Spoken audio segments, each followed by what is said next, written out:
네, 이번에는 인슐린 제제 조금 설명드리면서 뒤에 피오메드까지 설명 같이 드리도록 할게요. 인슐린 제제는 크게 종류가 네 가지로 나뉩니다. 초속효성, 속효성, 중간형, 그리고 장기 또는 지속형으로 나뉘게 되고요. 일단 초속효성 먼저 볼게요. 초속효성, 레피드 액팅으로 쓰는 인슐린 제제는 일단 기본적으로는 서브큐로 사용을 하고요. 인퓨전 펌프로도 인슐린 펌프로도 만들어서 줄 수 있고요. IV로도 들어갈 수 있습니다. 사실 인슐린 펌프로 들어가는 게 IV겠죠.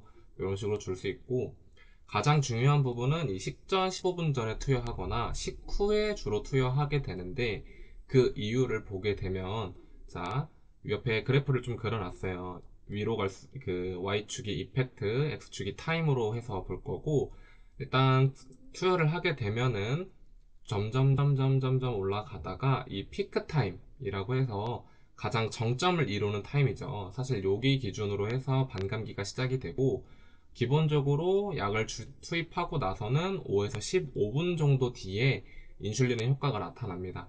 피크 타임은 대략적으로 이제 뭐 사람 체형이라든지 체질이라든지 뭐 그 인슐린 민감성에 따라서 조금씩 다를 수는 있지만, 기본적으로 30분에서 90분 정도의 피크 타임을 갖고 그 이후에 천천히 몸에서 사라지기 시작합니다. 듀레이션, 그러니까 작용 시간은 총 토탈 3시간에서 5시간 정도 유지가 되고, 기본적으로 그 식전에 투여하는 게 사실 효과가 있겠죠. 그래서 저희가 식전에 환자들 그 BST 보고 나서 주는 경우, 대표적으로 지금 사용하고 있는 약이 보통 노보레피드 지금 투여하고 계신 환자분이 계실 거예요. 그래서 식전에 15분 전에 투여하는 게 거의 원칙이고, 만약에 놓쳤다 하면은 식후에도 사용 가능합니다. 왜냐면은 식사를 하고 나서, 이제 식사나 튜브 피딩을 하고 나서 혈당이 오를 때까지 요 약을 투여하게 되면은 기본적으로 온셋이 되게 짧은 편이기 때문에 바로 효과를 볼 수 있다라는 거. 기존의 속효성 인슐린보다 숏 액팅 인슐린보다는 빠르게 흡수되고 반감기도 짧은 편이죠. 그래서 급하게 환자 혈당을 조절해야 되게 되면은 사용하는 약이 이 초속효성 레피드 액팅 인슐린이다. 그래서 대표적으로 리스포로랑, 그리고 글루리신, 그리고 아스파트, 요렇게 성분명이 있고, 보통 리스프로로 많이 사용하는 거는 저희 휴마로그 많이 사용하죠. 그리고 에피드라 있고요. 노보레피드, 요렇게 약 세 가지가 있습니다. 휴마로그, 에피드라, 노보레피드를 얘기했을 때는 얘 초속효성 인슐린이구나 해서 신속하게 혈당 조절을 가능하게 하고, 보통 하루에 한 번 정도 투여하는 게 아니라 식사마다 투여 가능합니다. 왜냐하면 빠르게 효과를 보고 빠르게 사라지기 때문에. 그래서 보통 식전에 사용을 한다는 것까지 아시면 좋을 것 같고요. 다음은 속효성 숏 액팅이라고 해서, 이제 이 초속효성보다는 조금 느리게 나타나되 이제 조금 더 오래 가는 약이겠죠. 주로 서브큐나 IM, IV 또는 인슐린 펌프를 해서 투여를 하고요. 보통은 식전 30분 전 투여가 효과적이다 라고 얘기를 하는데, 사실 보통 많이 사용하는 거는 이제 아무래도 펜형으로 나온 인슐린을 많이 사용을 하다 보니까, 요런 대표적인 약이 이제 휴몰린 RI 요 약을 사용을 하는데, 요거는 이제 뭐 금식을 한다거나 아니면 장기적으로 좀 혈당을 조금 조절을 해야 되는 분들이 있다면 플루이드에 믹스해서 주거나, 아니면 뭐 TPN에 믹스를 해서 준다거나, 아니면 그때 맞춰서 혼자 BST를 보고 사용을 한다거나 이렇게 보통 사용을 하죠. 그래서 보통 식전 30분 전은 저희 쪽에선 잘 사용 안 하는 것 같아요. 근데 다만 양리 효과적으로는 식전 30분 전 투여가 효과적이다라는 거. 그래서 아침 식전에 레피드 인슐린과 같이 투여하게 되면은 이 간식 혈당이라고 해서, 이제 아무래도 이 레피드 액팅 인슐린 같은 경우가 빠르게 치고 빠르게 사라지니까 이제 다음 식사 텀까지의 시간이 좀 있잖아요. 그래서 그 간의 혈당을 조절해 주는데 용이하다라는 것까지 좋으면 좋을 것 같고요. 만약에 식사 간격이 길어지면은 기저 인슐린이라고 해서 우리 몸에서 분비되는 기본적인 인슐린들, 몸에 작용하는 인슐린 효과를 같이 보여줄 수 있다.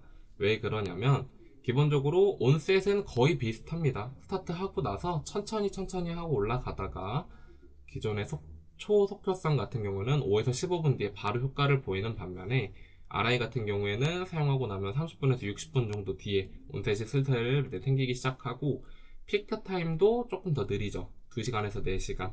그리고 듀레이션도 6시간에서 8시간 정도로 조금 더 장기적으로 사용하게 됩니다. 그래서 몸에 작용을 하기 때문에 속효성에서 대표적으로 사용하는 거는 저희가 많이 사용하고 있는 휴물린 R이고요. 선생님들 알고 계셔야 되는 건, 인슐린 제제는 뭐 편형 인슐린이든 이렇게 RI 바이알로 되어 있는 인슐린이든 간에 사용하고 나서 꼭 그 오픈 데이랑 익스파이어 데이를 꼭 작성을 해주셔야 되는데, 오픈하고 나서는 28일 정도 보관, 그 28일 정도 사용이 가능하고요. 꼭 거기도 기재를 해주셔야 돼요. 실제 날짜랑 계산을 해서. 그리고 편형 인슐린 같은 경우에는 사용하지 않으면 냉장 보관이 맞지만 이제 사용하고 나서는 상온 보관하고요. 반대로 RI 같은 경우에는 사용하지 않으면 상온 보관을 하고요. 사용하게 되면은 냉장 보관을 하게 됩니다. 이렇게까지도 같이 아시면 좋을 것 같아요. 이렇게 해서 초속효성, 속효성 알아보셨고, 다음은 중간형 인슐린인데 NPH라는 약을 사용을 합니다. 그리고 인터미디에이트 액팅이라고 해서 주로 서브큐로만 투여하고요. 비교적 더 오랜 시간 작용하기 때문에 이제 아까 말했던 기저혈당을 조절하기 위해서 투여합니다. 다만 이제 DKA 같이 좀 급하게 다 BST가 뜨고 몸에 글루코즈가 떠 있는 상태에서 발생하는 엑시도시스가 포함된 DKA에서는 빠르게 효과를 봐줘야 되기 때문에 그 중간형부터는 잘 사용하지 않아요. 왜냐면 빠르게 효과를 봐줘야 되기 때문에 보통 RI를 IV로 준다든지 인슐린 펌프로 만들어서 준다든지 보통 이렇게 사용을 하죠. 이 MPH는 뭐냐면 가운데 P가 프로타민이라고 해서 이 프로타민을 첨가해갖고 그 용해도를 조금 저하시키는 거예요. 그래서 몸에 조금 오래 머무를 수 있게끔 만들어주는 거고요. 사용하게 되면은 온셋은 기본적으로 2시간에서 4시간. 이 온셋은 어디랑 똑같죠? 속효성에서 피크 타임이랑 똑같아요. 그래서 기본적으로 발휘되는 게 좀 늦고요. 피크 타임도 4시간에서 10시간, 듀레이션은 10시간에서 16시간 정도 간다라는 것까지. 사실 본원에서는 MPH를 따로 사용하고 있지는 않기 때문에 그냥 요렇게 있다라는 거. 나중에 여기서는 더 설명 안 드릴 거긴 한데, 약을 믹스를 하는 경우가 있어요, MPH랑. 그러면은 요 그래프가 더블 체킹으로 해서 요런 식으로도 그려지긴 하거든요. 그래서 두 번의 피크 타임을 갖고 기존적으로 듀레이션은 이 MPH가 믹스가 되기 때문에 10시간에서 16시간 정도까지도 간다 라는 것까지도 있다라는 거 아시면 좋을 것 같고요. 다음은 장기형 지속형, 요것도 많이 사용하죠. 롱 액팅 인슐린으로 서브큐로만 투여하고요. 기저혈당을 조절하기 위해 투여한다. 그래서 중간형부터 장기형은 기저, 바살 인슐린을 조절하려고 사용하는 거고, 대표적으로는 세 가지가 있어요. 보면은 란투스, 레버미어, 트레시바, 많이 보던 약들이죠. 요렇게 약 세 가지가 있고요. 조금씩 달라요. 이 세 가지 약은 조금씩 온셋이나 피크나 듀레이션이 조금씩 다른데, 자, 첫 번째 그래프 먼저 볼게요. 요게 초속효성, 속효성, 중간형이었고, 여기서 요렇게 파란색으로 가는 거 볼게요. 요렇게 가는 거. 요거 같은 경우에는 레버미어에 관한 약품, 그러니까 레버미어의 이제 그 그래프를 그린 거고요. 이 친구 같은 경우에는 기본적으로 온셋은 2시간에서 4시간으로 동일해요. 이거는 중간형이랑 똑같죠. 레버미어는 기본적으로 중간형이랑 온셋은 똑같고, 보시게 되면은 피크 타임도 존재합니다. 왜냐면은 올라갔다가 꺾이는 순간이 있잖아요. 그래서 여기 대략 이쯤 부분으로 해서 피크 타임은 6시간에서 14시간 정도 가고요. 피크 타임 같은 경우엔 그 이후로 반감기 기준으로 해서 사라집니다. 그래서 오래 가는 거는 가장 짧습니다. 16시간에서 20시간. 그러니까 뭐 대략적으로 하루 정도 간다고 생각하시면 편할 것 같아요. 하루 조금 안 되게 가는 거고요. 그러고 이제 그 다음에 볼 그래프, 요거 색깔을 조금 바꿔볼게요. 빨간색으로 한번 그려볼게요. 빨간색 같은 경우에는 쭉쭉쭉 가서 끊기지 않습니다. 요걸 그린 거는 이제 트레시바 많이 사용하죠. 아침 식전에 보통 한번 사용을 하게 되고요. 이 트레시바 같은 경우에는 피크 타임이 따로 존재하지 않아요. 이 기저혈당을 조절해주기 위한 장기형 지속형의 대표적인 인슐린으로서 사용하고 나서 피크 타임 존재하지 않고 몸에 계속 머무르게 됩니다. 이제 어쨌든 배출은 되긴 하지만 듀레이션이 가장 긴 약이고 보통 사용하게 되면은 40시간 이상도 간다고 해요. 사람 인슐린 민감성에 따라 조금씩 다르긴 한데 이제 쭉쭉 올라가서 하루 넘게 몸에서 유지가 되고 그래서 하루에 한 번 투여하게 되고요. 다음 노란색으로 해볼게요. 똑같이 올라가는데 쭉쭉쭉쭉 가서 람토스 같은 경우는 기본적으로 그 온셋은 다 똑같아요. 장기형 지속형은 기본적으로 2시간에서 4시간 온셋이 다 똑같은데 이 또한 트레시바 람토스는 피크타임은 따로 존재하지 않고 얘도 기저혈당을 조절하기 위해서 사용하는 약이고 보통 하루 정도 갑니다. 그래서 하루 정도 가면은 몸에서 사라지긴 하는데 이 친구도 기저혈당을 조절해주기 위한 약이기 때문에 피크타임은 따로 존재하지 않고 하루에 한 번 사용하면은 24시간 정도 유지된다는 거. 그래서 이렇게 초속효성, 속효성, 중간형, 장기 지속형 알아봤고 이걸 꼭 아셔야 돼요. 뭐 란토스를 하루에 3번 준다? 사실 그렇게 투여하지 않겠죠. 왜냐하면 장기형 지속형이기 때문에 하루에 한 번 투여만으로도 적절하고 이제 처음 스타트를 언제 했냐에 따라 조금 다르긴 한데 기존에는 이제 저희가 정규 BST 아침 대입 때 하는 정규 BST 찍고 정규로 줄 때가 거의 기본적이고 아니면은 식전에 그냥 같이 주는 경우도 있어요. 네, 란토스는 보통 그렇게 드리고 트레시바 같은 경우에는 아침 식전에 장기형으로 더 오래 텀을 갖고 사용하기 때문에 좀 아침에 일찍 주는 경우가 일반적입니다. 그렇게 아시면 좋을 것 같고요. 다음엔 당뇨병 제제, 피어메드죠. 많이 쓰는 거 세 가지만 조금 골라왔어요. 첫 번째 메트포민 많이 사용하죠. 바이고나이드 계열 제제고요. 그 2형 당뇨병 1차 제제로 주로 많이 사용을 하고 대표적인 약들로 상품명으로 다이아백스, 글루파 많이 사용합니다. 어떤 식으로 혈당을 조절하냐면 간에서 주로 작용을 하니까 간에서 신생포도당이나 합성을 만드는 것을 감소시키는데 자, 간에서 작용하니까 어떤 환자한테 사용하면 안 될까요? 맞아요. 간 기능이 떨어져 있는 사람한테는 금기되는 약품입니다. 그리고 또 하나 다른 작용은 위장 내에서 포도당 흡수를 몸으로 못하게 막아줍니다. 그래서 위에서도 작용하기 때문에 위장관 장애가 있는 사람한테는 부작용이 크죠. 예를 들어서 그 디스펩시아 있는 사람이라든지 뭐 체중 감소가 있는 사람이라든지 아니면은 뭐 변 쪽으로 대변 변비나 설사 있는 분들한테도 사용하면 조금 힘들 것 같고 부작용도 이런 식으로 많이 발생하게 됩니다. 그리고 말초 기간 내에 인슐린 감수성을 증가시켜서 오히려 당을 말초 기간 쪽에서는 사용을 상하는 게 아니라 인슐린을 조금 더 원활하게 사용할 수 있게끔 해주는 거고요.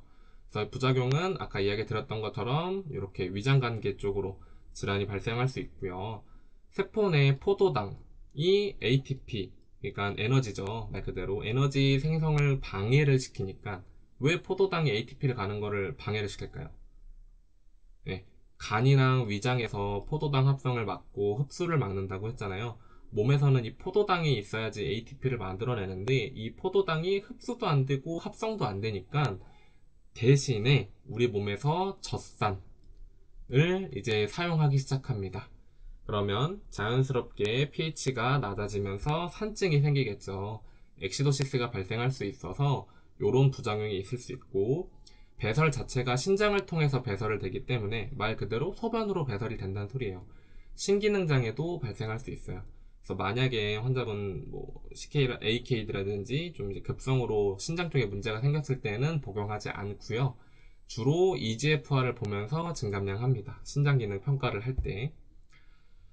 그리고 중증의 감염, 탈수, 어큐트 MI, 뭐 sepsis의 경우에도 어쨌든 신장으로 가는 혈류량이 줄기 때문에 사용하지 않고 저희가 주로 또 언제 사용하지 않을까요?